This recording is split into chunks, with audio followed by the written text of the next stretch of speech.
ನಮಸ್ಕಾರ. ಏಷ್ಯಾನೆಟ್ ಸುವರ್ಣ ನ್ಯೂಸ್ನ ವಿಶೇಷ ಜಾತಕ ಫಲ ಕಾರ್ಯಕ್ರಮಕ್ಕೆ ಸ್ವಾಗತ. ನಾನು ಅಮೃತಾ ಗೌಡ.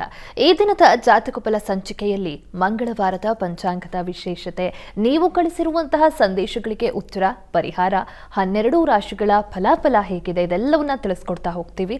ಮೊದಲಿಗೆ ಪ್ರಾಜ್ಞರಾದಂತಹ ಶ್ರೀಕಂಠ ಶಾಸ್ತ್ರಿಗಳನ್ನ ಕಾರ್ಯಕ್ರಮಕ್ಕೆ ಸ್ವಾಗತಿಸಿಕೊಳ್ಳೋಣ. ಶಾಸ್ತ್ರಿಗಳೇ, ಕಾರ್ಯಕ್ರಮಕ್ಕೆ ಸ್ವಾಗತ. ನಮಸ್ಕಾರ. ಶಾಸ್ತ್ರಿಗಳೇ, ಈ ದಿನ ಮಂಗಳವಾರ, ಹಾಗಾಗಿ ಮಂಗಳವಾರದ ಪಂಚಾಂಗದ ವಿಶೇಷತೆಯನ್ನು ತಿಳಿಸ್ಕೊಡೋದಾದ್ರೆ. ಶ್ರೀ ಗುರುಭ್ಯೋ ನಮಃ. ಹರಿ ಓಂ. ಮೂರ್ತಿತ್ವೇ ಪರಿಕಲ್ಪಿತ ಶಶಿಭೃತೌ ವರ್ತ್ಮಾ ಪುನರ್ಜನ್ಮನ ಆತ್ಮೇತ್ಯಾತ್ಮ ವಿಧಾಂ ಕೃತುಶ್ಚಿಯಜತಾಂ ಭರ್ತ ಅಮರ ಜ್ಯೋತಿಷಾಂ ಲೋಕಾನಾಂ ಪ್ರಳಯೋದ್ಭವ ಸ್ಥಿತಿವಿಭುಶ್ಚಾನೇಕಧಾ ಯಶ್ರಿತೌ ವಾಚನ್ನ ಸತದಾ ತ್ವನೇಕ ಕಿರಣಃ ತ್ರೈಲೋಕ್ಯ ದೀಪೋರವಿ. ಸಮಸ್ತ ವೀಕ್ಷಕರಿಗೆ ಶುಭೋದಯ, ಶುಭ ಬೆಳಗು. ಈ ದಿನದ ಸಂದೇಶಗಳನ್ನು ಪರಿಶೀಲಿಸೋಣ. ತತ್ಪೂರ್ವದಲ್ಲಿ ಇವತ್ತಿನ ಪಂಚಾಂಗವನ್ನು ಗಮನಿಸಿಕೊಳ್ಳೋಣ. ಕ್ರೋಧಿನಾಮ ಸಂವತ್ಸರ, ಉತ್ತರಾಯಣ, ಗ್ರೀಷ್ಮ ಋತು, ಜ್ಯೇಷ್ಠ ಮಾಸ, ಶುಕ್ಲ ಪಕ್ಷವಾಗಿದೆ. ಈ ದಿವಸ ಮಂಗಳವಾರವಾಗಿರತಕ್ಕಂಥದ್ದು. ಪಂಚಮಿ ತಿಥಿ, ಆಶ್ಲೇಷ ನಕ್ಷತ್ರ. ಈ ದಿವಸ ಮಂಗಳವಾರ ಒಂದು, ಆಶ್ಲೇಷ ನಕ್ಷತ್ರ ಒಂದು, ಪಂಚಮಿ ಒಂದು. ತುಂಬ ಉತ್ಕೃಷ್ಟವಾದ ದಿವಸ ನಾಗಾರಾಧನೆಗೆ. ನಾಗನ ಪ್ರಾರ್ಥನೆ ಮಾಡಬೇಕು ಅಂತಂದರೆ ಈ ದಿವಸವನ್ನು ಆಯ್ಕೆ ಮಾಡಿಕೊಂಡ್ರೆ ಬಹಳ ಒಳ್ಳೆಯದು ಅಂತ. ಆತನಿಗೆ ಪಂಚಮಿ ತಿಥಿ ನಾವು ಮುಂದೆ ಇನ್ನೇನು ಕಾಣ್ತೀವಿ ಶ್ರಾವಣ ಮಾಸದಲ್ಲಿ. ನಾಗರ ಪಂಚಮಿ ಬಹಳ ವಿಶೇಷವಾದ್ದು. ಪಂಚಮಿ ತಿಥಿ ನಾಗನ ಪೂಜೆಗೆ ತುಂಬ ಪ್ರಶಸ್ತವಾದ ತಿಥಿ ದಿವಸ. ಮಂಗಳವಾರವೂ ಪ್ರಶಸ್ತವಾದ ದಿನ. ಆಶ್ಲೇಷ ನಕ್ಷತ್ರ ಬಂದುಬಿಟ್ರಂತೂ ಉತ್ಕೃಷ್ಟತೆಯಲ್ಲಿ ಉತ್ಕೃಷ್ಟತೆ ಅಂತ. ಹೀಗಾಗಿ ಈ ದಿವಸ ನೋಡಿ, ತಪ್ಪದೇ ಯಾರಿಗೆ ಸಾಧ್ಯ ಮಾಡಿಕೊಂಡು, ಸಾಧ್ಯವಾಗುತ್ತೆ ಅಲ್ಲ, ಸಾಧ್ಯ ಬಿಡು ಮಾಡಿಕೊಳ್ಬೇಕಿಂಥ ಸಂದರ್ಭಗಳಲ್ಲಿ, ಇಂಥ ವಿಶೇಷ ದಿನಗಳಲ್ಲಿ ನಾಗರ ಕಟ್ಟೆಗೆ ಹೋಗಿ ಗಲೀಜು ಮಾಡಬೇಡಿ.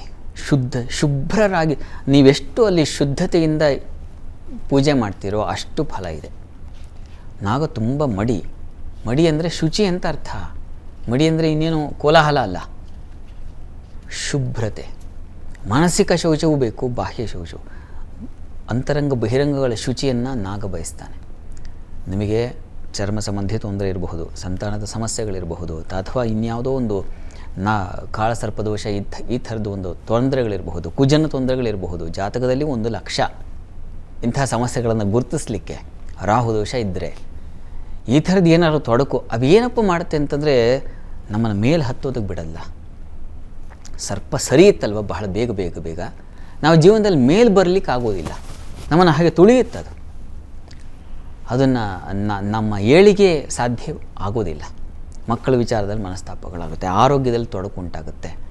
ಹಲವು ಬಗೆಗಳಲ್ಲಿ ನಾಗ ಕಾಡ್ತಕ್ಕಂಥದ್ದು. ಹೀಗಾಗಿ ನಾಗರಿಗೆ ಮೊದಲು ನಮಸ್ಕಾರ ಮಾಡಬೇಕು. ಯಾವ ರೀತಿಯಲ್ಲಿ ನಮಸ್ಕಾರ ಮಾಡೋದರಿಂದ ಅನುಕೂಲ ಆಗುತ್ತಪ್ಪ ಅಂತಂದರೆ, ಈ ದಿವಸ ನೋಡಿ, ನಾಗರ ಕಟ್ಟೆಗೆ ಹೋಗಿ ಅಚ್ಚುಕಟ್ಟಾಗಿ ಅಲ್ಲಿ ಆ ನಾಗರ ಕಟ್ಟೆಯನ್ನು ಒರೆಸಿ ನಾಗನಿಗೆ ನಿಮಗೆ ಸಾಧ್ಯವಾದರೆ ಷೋಡಶೋಪಚಾರ ಮಾಡಿ. ಅಂದರೆ ನಾಗನನ್ನು ಆವಾಹನೆ ಮಾಡೋದು, ಪುಷ್ಪಗಳನ್ನು ಏರಿಸ್ತಕ್ಕಂಥದ್ದು, ಆತನಿಗೆ ತುಂಬ ಇಷ್ಟವಾದಂತಹ ಹಬೆಯಲ್ಲಿ ಬೇಯಿಸಿದ್ದು ಇಂಥ ನೈವೇದ್ಯಗಳನ್ನು ಮಾಡಬೇಕು. ಚಿಗಳಿ, ತಂಬಿಟ್ಟು ಇವುಗಳ ನೈವೇದ್ಯ ಮಾಡಬಹುದು. ಹಬೆಗಡಬನ್ನು ನೈವೇದ್ಯ ಮಾಡಬಹುದು. ಮಾಡಿ ಬಹಳ ವಿಶೇಷವಾದದ್ದು ಅಂತಂದರೆ ಹರಿದ್ರ ಅಲಂಕಾರ ಮಾಡಿಸ್ತಕ್ಕಂಥದ್ದು, ಹರಿದ್ರ ಅಭಿಷೇಕ ಮಾಡ್ತಕ್ಕಂಥದ್ದು. ನೀರಿಗೆ ಅರಿಶಿನವನ್ನು ಬೆರೆಸಿ ಹರಿದ್ರ ಅಭಿಷೇಕವನ್ನು, ಅಥವಾ ನಾಗರ ಸನ್ನಿಧಾನಗಳಿದ್ದರೆ ಅಲ್ಲಿ ನೀವು ವಿಶೇಷವಾಗಿ ದಿವಸ ಹರಿದ್ರ ಅಭಿಷೇಕ ಮಾಡಿಸಿ. ಅದು ತುಂಬ ಸಹಕಾರಿಯಾಗುತ್ತೆ. ಮತ್ತು ನಾಗನಿಗೆ ಆಗಮಶಾಸ್ತ್ರದಲ್ಲಿ ಶಾಲಿಯನ್ನು ಹೇಳಿದೆ, ಅದರ ನೈವೇದ್ಯ ಮಾಡಬೇಕು ಅಂತ. ತುಂಬ ಸಿಹಿಯಾದದ್ದು. ಅದನ್ನು ಪ್ರಸಾದವಾಗಿ ತಗೊಂಡ್ರೆ ನಾಗನ ಕೃಪೆ ಆಗುತ್ತೆ ಅಂತ. ಯಾರಿಗೆ ನಾಗನ ತೊಂದರೆಗಳಿದ್ದಾವೋ, ನಾಗನ ಬಾಧೆಗಳು ನಮ್ಮ ಶರೀರಕ್ಕೆ ಅಂಟಿ ಬಾಧಿಸ್ತಾ ಇದ್ದಾವೋ ಅವರು ನೋಡಿ ಈ ದಿವಸ ನಾಗರ ಸ್ವಾಮಿಗೆ ಹೋಗಿ ಹರಿದ್ರಾಭಿಷೇಕ ಅಥವಾ ಎಳನೀರಿನಿಂದ ಕೂಡ, ಎಳನೀರಿನ ಅಭಿಷೇಕ ಮಾಡೋದ್ರಿಂದಾಗಿ ನಾಗ ಸಂತೃಪ್ತನಾಗ್ತಾನೆ. ತನ್ಮೂಲಕ ಅವನ ಕೃಪೆ ಉಂಟಾಗುತ್ತೆ. ಈ ಪೂಜೆಗಳಿಂದಾಗಿ ನಮ್ಮ ಮನಸ್ಸಿಗೆ ಒಂದು ಶಾಂತತೆ, ಪ್ರಸನ್ನತೆ ಏರ್ಪಾಡಾಗುತ್ತೆ. ತನ್ಮೂಲಕ ನಾಗನ ಕೃಪೆಯಾಗಿಬಿಟ್ರೆ ಜೀವನದಲ್ಲಿ ಬಹಳ ಬೇಗ ಏಳಿಗೆ ಹೊಂದಬಹುದು, ಅಂದುಕೊಂಡಿದ್ದನ್ನು ಸಾಧಿಸಬಹುದು. ಅದಕ್ಕೆ ಈ ದಿವಸ ಬೆಸ್ಟ್ ಡೇ. ಹೀಗಾಗಿ ತಪ್ಪದೆ ನಾಗನ ಸೇವೆಯನ್ನು ಯಥಾಶಕ್ತಿ, ನಿಮಗೆ ಏನು ಇಷ್ಟೊಂದು ಹೇಳಿದ್ನಲ್ಲ, ಇದರಲ್ಲಿ ನಿಮಗೆ ಯಾವುದಾಗುತ್ತೆ, ಕನಿಷ್ಠ ಪಕ್ಷ ಹರಿದ್ರಾ ಸೇವೆಯಂತೂ ಆಗುತ್ತೆ. ಅರಿಶಿನ ತಗೊಂಡು ಹೋಗಿ ನಾಗರ ಸನ್ನಿಧಾನಕ್ಕೆ ಕೊಡ್ತಕ್ಕಂಥದ್ದು, ಅದನ್ನು ಮಾಡಬಹುದು.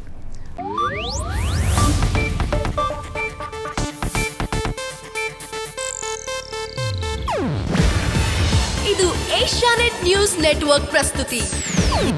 ನೀವು ನೋಡ್ತಿದ್ದೀರಾ ಏಷ್ಯಾನೆಟ್ ಸುವರ್ಣ ನ್ಯೂಸ್.